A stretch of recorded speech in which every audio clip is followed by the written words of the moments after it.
tahu pencemaran udara itu apa? Kalau nggak tahu, saya kasih tahu ya. Pencemaran udara adalah masuk atau dimasukkannya makhluk hidup, zat, energi atau komponen lain ke udara dan berubahnya tekanan udara sehingga kualitas udara itu menurun yang menyebabkan udara tidak lagi berfungsi di peruntukannya. Dan itulah definisi pencemaran udara ya. Bagaimana kalau ternyata udara yang kita hirup setiap hari bisa tercemar oleh sesuatu yang tidak terlihat atau seringkali berasal dari benda-benda di sekitar kita? Bukan hanya dari asap kendaraan atau asap pabrik, tetapi juga berasal dari produk yang kita gunakan sehari-hari.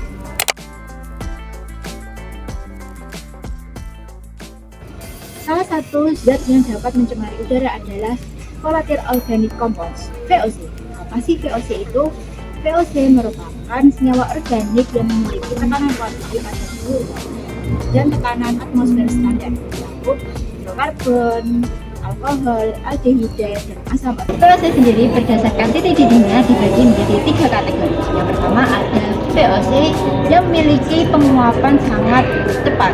Yang kedua ada VOC yang memiliki tingkat penguapan sedang, dan yang terakhir ada SVOC yang bersifat semi volatil atau lebih sulit menguap. Halo teman-teman. Nah, pada bagian kali ini kita akan membahas terkait apa saja sih sumber-sumber pencemar senyawa organik volatil yang ada di lingkungan sekitar kita. Nah, menurut jurnal Onset Detection of Volatile Organic Compound dari Mapping and Material Food dijelaskan bahwa senyawa organik volatil itu terdiri dari 2 sumber utama, yaitu dari sumber biogenik dan sumber antropogenik. Nah, sumber biogenik atau Biochemical Volatile Organic Compound atau BVOCS ini menyumbang lebih dari 50% total VOCS yang ada di atmosfer global. Nah, BVOCS ini sebenarnya ini terbuat atau terbentuk dari proses emisi tanaman melalui proses jalur metabolisme sekunder. Umumnya BVOCS ini terdiri dari isoperna, tetranoid, alkohol, dan senyawa karbon lain yang terbentuk pada taman ketika proses komunikasi antar organisme dan proses peranan diri ketika suhu ekstrim dan kekeringan. Nah, sebaliknya sumber antropogenik itu menguasai polusi udara lokal dan lingkungan dalam ruangan dengan identifikasi 13 sumber emisi kritis. Apa saja sih 13 sumbernya? Nah, 13 sumber emisi kritis dari antropogenik sendiri yaitu yang pertama ada dari pembakaran bahan bakar fosil pada kendaraan motor yang kemudian akan menghasilkan senyawa BTS. Apa itu sih BTS? BTS adalah senyawa seperti benzena, tolena, benzena, dan silena.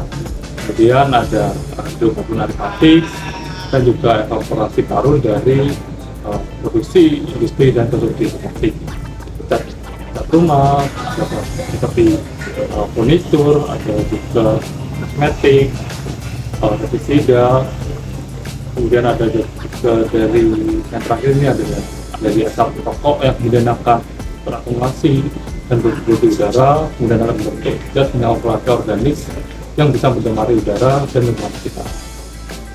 Sering tidak disadari, paparan VOC dapat memberikan dampak bagi tubuh kita, baik dari jangka panjang maupun jangka pendek.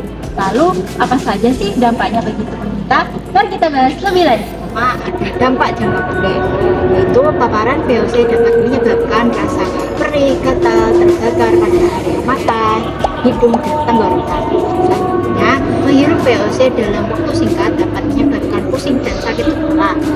Dan yang terakhir, beberapa orang dapat mengalami mual, batuk, bahkan sesak nafas setelah terpapar VOC. Kedua, ada dampak jangka panjang. Paparan VOC yang terlalu lama dapat menyebabkan kerusakan organ penting dalam tubuh kita. Contohnya seperti otak, hati, paru-paru, dan ginjal. Selain itu, juga dapat menyebabkan gangguan konsentrasi, memori, dan fungsi saraf. Beberapa VOC seperti benzena dapat meningkatkan resiko penyakit kanker jika terpapar dalam waktu lama. Teman-teman, tadi kan kita sudah membahas dampak VOC sendiri terhadap kesehatan manusia. Nah, kali ini kita akan membahas dampak VOC sendiri terhadap lingkungan.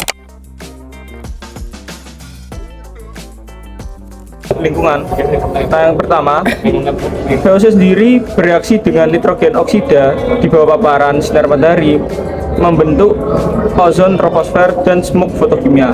Dampaknya sendiri yaitu yang pertama bisa merusak jaringan daun tanaman, yaitu bisa menghambat dari proses fotosintesis itu sendiri. Kemudian yang kedua yaitu menurunkan hasil panen tanaman pertanian dan juga mengurangi visibilitas udara, yaitu membuat kabut coklat atau kekuningan. Kemudian yang kedua yaitu adalah VOC sendiri itu bisa berkontribusi terhadap perubahan iklim. VOC sendiri seperti metana adalah gas rumah kaca yang sangat kuat. Kemudian SOA yang terbentuk dari VOC dapat memengaruhi albedo bumi, dan juga ozon troposfer tadi itu hasil dari reaksi VOC juga termasuk gas rumah kaca. Kemudian yaitu pembentukan partikel organik SOA di VOC. Di atmosfer teroksidasi membentuk secondary organic aerosol atau disebut SOA. Nah, SOA sendiri itu bisa meningkatkan konsentrasi PM2,5 di udara. Kemudian bisa memengaruhi siklus awan dan juga presipitasi hujan. Hal ini bisa membuat air curah hujan bisa menjadi lebih rendah. Kemudian yang terakhir yaitu memengaruhi radiasi matahari yang sampai ke permukaan bumi. Hal ini bisa mengganggu fotosintesis secara luas. Di pencemaran udara ada beberapa regulasi nasional Indonesia. Yang pertama ada Peraturan Menteri Nomor 22 Tahun 2021, dan yang kedua ada Peraturan Menteri Lingkungan Hidup dan Kehutanan. Yang ketiga ada standar emisi yang mengacu kendaraan bermotor pada standar Euro. Nah, teman-teman, selanjutnya kita akan membahas pengendalian VOC itu sendiri. Nah, yang pertama ada pengendalian dari sumber. Nah, yang pertama yaitu substitusi bahan, yaitu mengganti bahan yang mengandung VOC sendiri dengan alternatif yang lebih ramah lingkungan. Nah, contohnya yaitu ada penggunaan cat berbasis air menggantikan cat berbasis pelarut organik. Kemudian ada modifikasi proses produksi, yaitu menutup sistem produksi agar uap VOC itu sendiri tidak terlepas ke udara bebas, dan juga mengoptimalkan suhu dan juga tekanan proses untuk meminjamkan penguapan. Kemudian yaitu pergantian bahan bakar, transisi dari BBM konvensional ke bahan bakar gas atau kendaraan listrik itu bisa mengurangi dari hasil VOC itu sendiri. Kemudian penggunaan bahan bakar dengan kandungan VOC rendah seperti bensin formula rendah aromatik. Nah, yang kedua yaitu adalah ada teknologi pengolahan emisi. Nah, teknologi ini bisa mengurangi VOC secara besar, yaitu pertama ada contoh dari pembakaran itu sendiri, yaitu dengan cara thermal oxider, yaitu membakar VOC pada suhu tinggi sekitar 700 hingga 1000 derajat Celcius menjadi CO dan juga H2O. Ada juga dari pembakaran ini ada dari katalik oxider, yaitu pembakaran menggunakan katalis pada suhu lebih rendah, yaitu sekitar 300 hingga 500 derajat Celcius. Ini bisa lebih hemat energi daripada thermal oxider. Kemudian yang kedua ada adsorpsi, yaitu menggunakan karbon aktif untuk menyerap molekul-molekul VOC dari aliran udara. Karbon aktif ini dapat diregenerasi dari VOC tertangkap dan bisa didaur ulang. Kemudian ada absorpsi. VOC sendiri diserap ke dalam cairan pelarut agar VOC sendiri bisa mudah dihilangkan. Kemudian metode ini cocok untuk VOC yang larut dalam air seperti formaldehida dan juga alkohol. Kemudian ada kondensasi, yaitu menurunkan suhu aliran gas sehingga VOC sendiri itu bisa berubah menjadi fase cair. Nah, VOC cair ini juga bisa didaur ulang sebagai bahan baku yang lebih berguna. Kemudian ada biofiltrasi, yaitu menggunakan mikroorganisme untuk mendegradasi hasil VOC secara biologis. Kemudian selanjutnya ada nomor 3, yaitu pendekatan berbasis alam atau nature based solution. Contoh dari pendekatan berbasis alam, contoh yang paling simpel ya, ada penanaman pohon dan juga vegetasi. Hal ini mampu menyerap VOC-VOC tertentu. Nah, itu kan opsi kalau dari outdoor atau luar ruangan. Nah, ada juga opsi dari indoor, yaitu tanaman seperti sirih gading, lidah mertua, dan juga pisili bisa menyerap VOC di ruangan, dan juga penghijauan kawasan industri secara buffer zone. Nah, kemudian ada